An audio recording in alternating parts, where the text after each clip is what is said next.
What's going on, y'all? What's going on? Halves and a Half Not Season 3, Episode 3. Look, this episode was cool for what it was. Let me just tell you something. Veronica, she made me like her in the beginning, but then towards the end, I just went back to why I couldn't stand her. Like, see, you got a love-hate relationship with Veronica. Like, I don't hate her. I mean, I love dislike. Like, I understand, but then I'm like, girl, you doing a little bit too much. And don't know mother supposed to do no shit like that. But we gonna get into it. So it picks up where we left off, okay? Veronica was whooping that ass in the hotel room. Mind you, she was really whooping that ass. She was pulling hair, she was slapping and all this shit. And you pissed off when you talking in the midst of it. Did not tell you to shut the fuck up. That's Veronica, right? So David trying to get her off of Maggie. David said, girl, you better go on over there. Maggie is like, oh my God, I am so sorry. I didn't mean, I just, look, Maggie, you need to shut up. You need to but I just wanted to help. I said, Maggie, girl, if you don't shut your mouth up, Veronica told you to be quiet. Now you be quiet right about now, okay? You can't defend yourself because it all looks bad, no matter how you look at it. The fact of the matter is, you tried to bed that man. It didn't really fully work. And even though y'all didn't have actual sex, something did happen. And Veronica has every right to be pissed off. So they in there fighting. Here come hotel security. Mind you, it's the same boy from last week. She was like, Veronica was going off on David. Like, bitch, why your clothes open? Why you this and why you that? And when they open up the door, her and David open up the door and she flipped the script. Okay, we see why Veronica is who she is and how she got as far as she can because this girl flipped the script like that. She didn't even have to think about it. She was faking like, oh, we was up in here just making love. And that's why I wanted to hurry up and get up into here because I was trying to get my thing right by my husband. Can't you see? Look how sexy he is and all this stuff. And so it was just so, it was funny to see her so, sexual with her husband, but we all know it's a play. And, the security guard was like, just keep that shit down. She was like, wait a minute, did somebody complain? Was it the girl next door? What's her name? Maggie so-and-so? Because that bitch is a hating ass bitch. She don't like married couples to be together. I said, look, she gonna take every opportunity to throw shade at Maggie. But after that, she kissing all over David, trying to put on this show, trying to make it seem like they really in love and all that stuff, and they was really up there getting it on, having some little rough makeup sex and all that stuff. But as soon as that door closed, she slapped the dog shit out of David and said, I can taste her lipstick on you. I can taste her lipstick. I said, damn, David, wipe them lips. You gotta do all that. It was just crazy.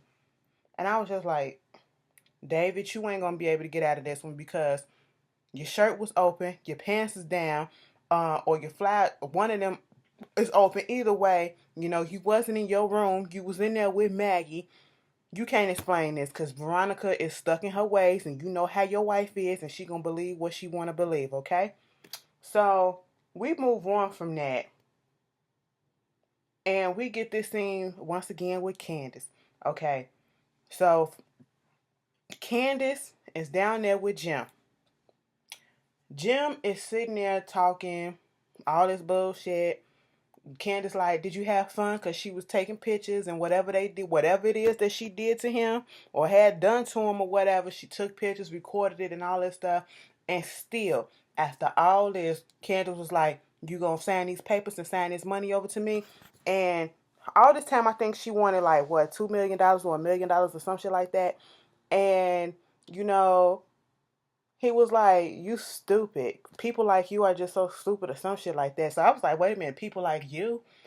Clarify, sir. And Jim, he always has to get this long speech to make it seem like he's so much smarter than everyone else in the room. But yet he's the one tied down to the chair. Okay? And I'm sitting here like, you keep on insulting this girl's intelligence. Okay? And mind you, she was in school, law school or whatever. She did use the law against you to try to get Amanda's inheritance. She did use the law with her mama as her mama lawyer. You just keep on playing this girl like she don't know what she doing. And you keep insulting her and talking about something, you stupid. Can't nobody just give nobody like $1 million like that. It's called a gift tax. I gotta pay $800,000 on the 2,000 and all this stuff. He started rumbling all these numbers and stuff off like that. Candace just sitting there like, so you done? And she was like, I know about the gift tax, and I'm not asking for so and so $1 million. I'm asking for 7.5, so I can have at least $5 million in my bank. I said, oops, okay. She said, now sign these goddamn papers. And Jim, being Jim, not trying to give it up. You know, Jim wants to be the alpha male so bad, and Jim act like he got picked on when he was a kid because all this boisterous activity, he was like, you know, the gift tax and stuff like this was made so the haves can keep what they have and the have-nots can, you know, stay where they're at. I said, oh, this classism that's going on right about now. And mind you, didn't he marry Catherine for her money so that he can get to where he was? Because basically, if it wasn't for her money, he wouldn't be. You know what I'm saying? He wouldn't have all this. I was like, nigga, you should talk. And Candace was like, okay, I'm giving you chance after chance, but fuck all this. Let me put these votes on this chair.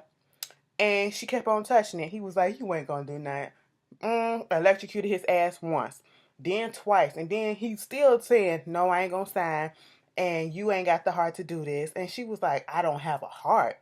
I don't have anybody want to buy a heart? You know, I don't have a heart. And y'all, I was so petty today. It don't make no sense, and I truly don't care. But anyway, I should say. Somebody just texted me that. But anyway, my bad. What I was saying, she shocked that voltage again up to his body. I was like, girl, just sign the papers. Then all of a sudden you want to sign the papers. And she was like, nah, that's okay. You know, here's the papers, but I'm not going to let you sign right just yet. Or you can come down here and finish playing with him while I go upstairs and do what I got to do. You know, and I just said, see, Jim, you talk too much. Let me get on this stuff with Wyatt.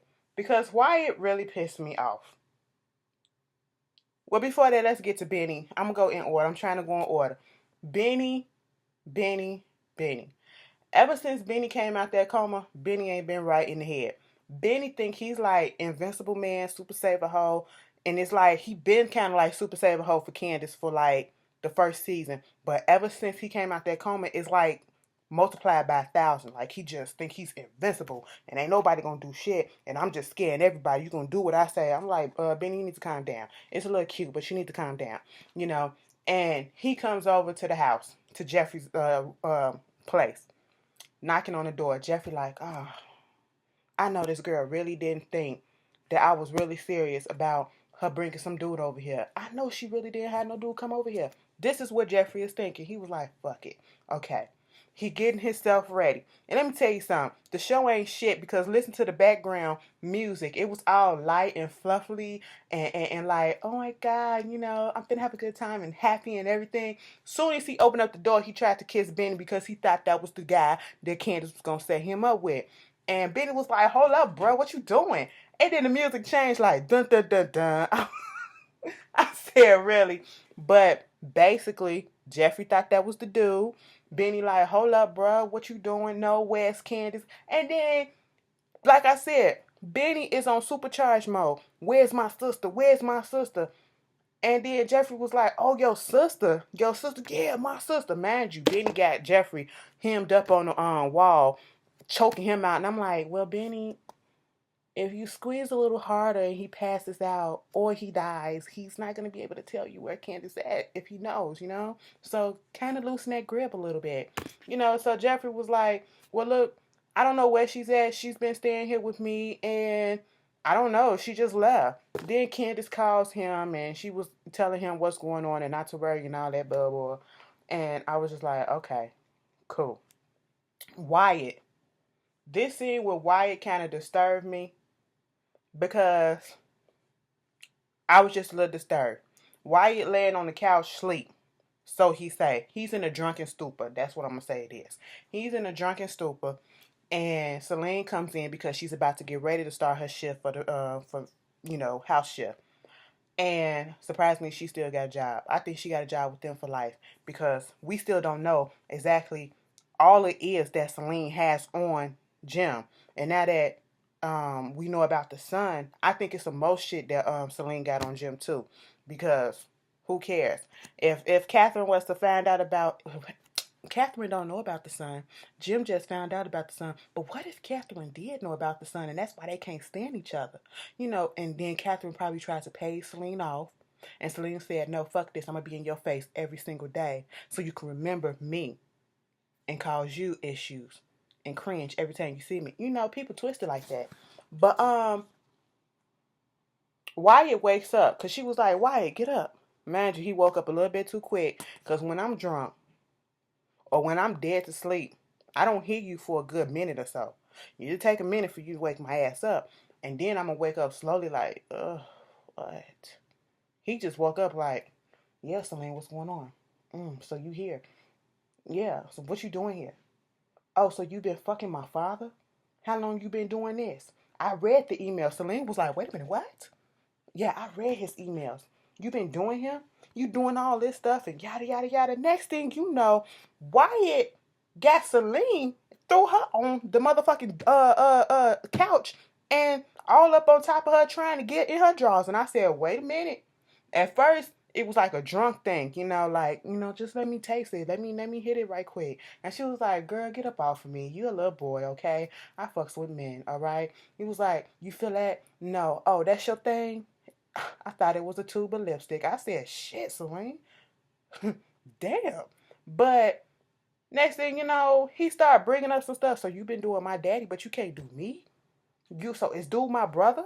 That's my brother? That guy that came up in here? Your son? That's my brother? And Celine started looking like, wait a minute, where you getting all this info from? Okay, bro, you putting all things together, but you need to get up off me. And at this point, he was forcing himself, and he was calling her a hoe and all that stuff. And I was like, this looked like the beginning stages of rape. Wyatt, you finna get yourself in deeper trouble, because what you don't realize what you kind of just did was set up a reason for her to sue. Okay, I wish it was a video camera so she could have videotaped or, record what was going on, like voice record, hit her phone and be like, this is what happened. He tried to attack me. He sexually assaulted me, because technically that's what he did. That's what he did. And, he gets up and she was about to go out and he's still going at her and threw her ass on the other chair. And then was reading off texts and stuff. And this is how he got Celine. Oh, so you in love with my daddy. But did you know he ain't in love with you no more? He was like, you make me feel so young and all this stuff and yada, yada, yada. Candace. Celine was like, wait a minute, what? Oh, yeah, he's been fucking Candace. And her baby daddy told me all about this stuff. And these texts just confirmed it. So you mean Amanda friend Candace? Oh, yeah, Candace. That one. And then she was like, oh, okay. I can't wait to see what Celine got up in store for Jim. Now that she found out that Candace is the other woman. And she's no longer just the other woman. Now see, Jim, first of all, you should have changed the names to the your chicks in the phone, okay? Now both your hoes know about each other. At least one hoe know about the other hoe, okay? And it's not a good look, all right? It's sad that your wife already know about both your side chicks, and now one side chick know about the other side chick and finna cause some more havoc, okay? I guess that's what you like. I mean, it is what it is. But we move on from that scene, and let's get on to this Christian scene. Let me say Christian sex. I'm sorry, but Christians got to get down too. We got to get ours. I'm talking about them holy rollers. That's when Hannah, she in the kitchen. I'm feeling good, I'm like, girl, you ain't got no hangover, because last night you was acting pretty loose and stuff. Mind you, Michael is still up in the room. Benny done left to go find Candace already. She come up in there to go get her clothes, get her, get ready for work. Michael still laying on the bed. She was like, I didn't mean to wake you, but you can go in there and take a shower, or you can just lay down for a couple more hours and then get yourself together, and then go to work and take a shower and all that stuff. And I'll just be here. I'm about to leave. And Hannah, you knew what you was doing. Hannah came up in there with a robe on. A little robe, too. A little robe with long sleeve. Girl, get out of here. She knew what she was doing. And she trying to get her stuff. She talking like, thank you, Michael, for being over here. And I had such a good time, and you made me laugh, and I really needed that laugh. Michael came up behind her like, I can make you laugh some more. I said, next thing you know, Michael all up on her, and she like, no, Michael, I can't do this. Like, it's not right.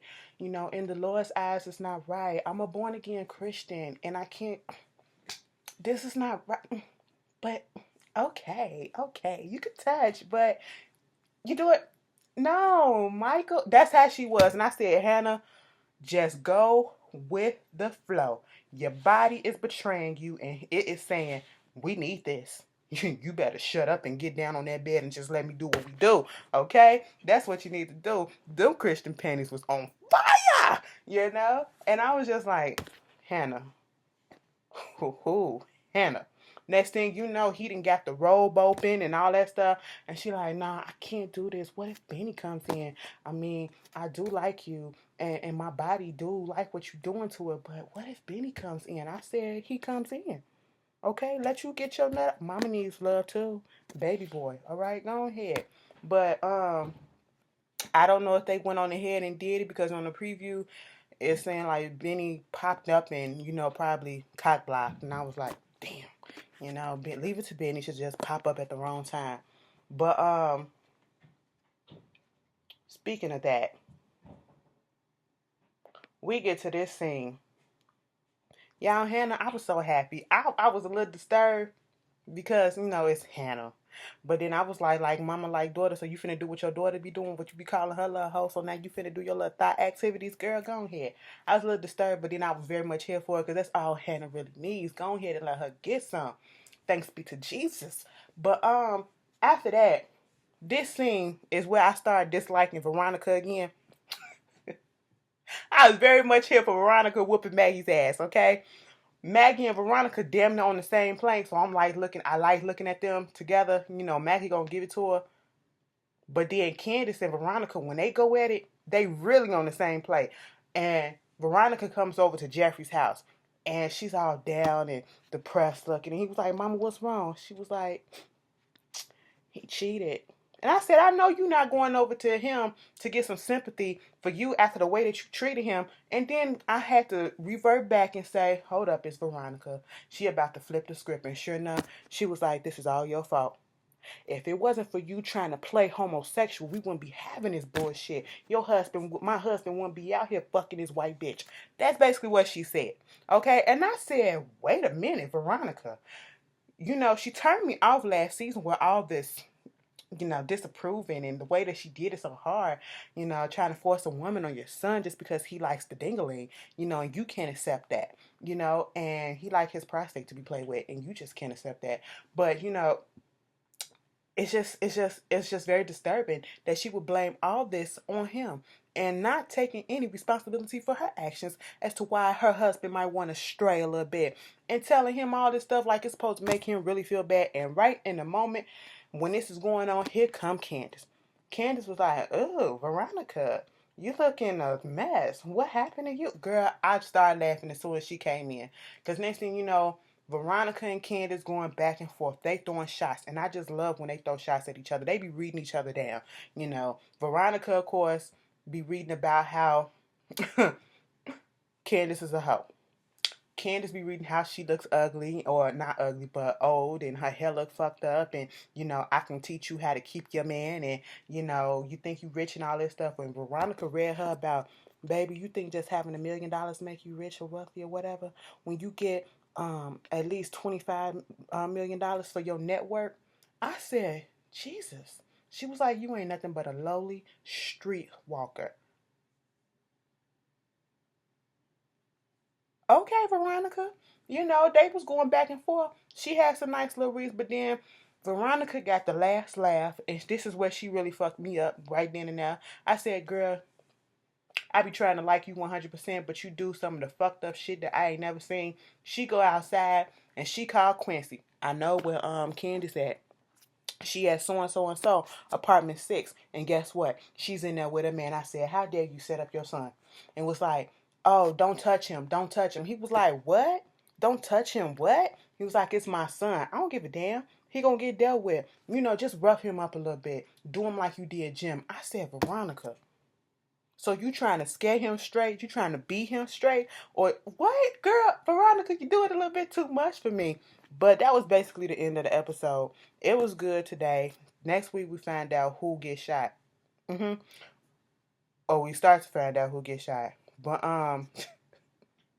everything is about to get good, and I can't wait. And I will see you guys later. But before I go, put y'all thoughts down in the comments of how y'all think this mess is gonna turn out, especially with Celine and Candace and the Wyatt situation and all that. I just want to know y'all thoughts. See y'all later.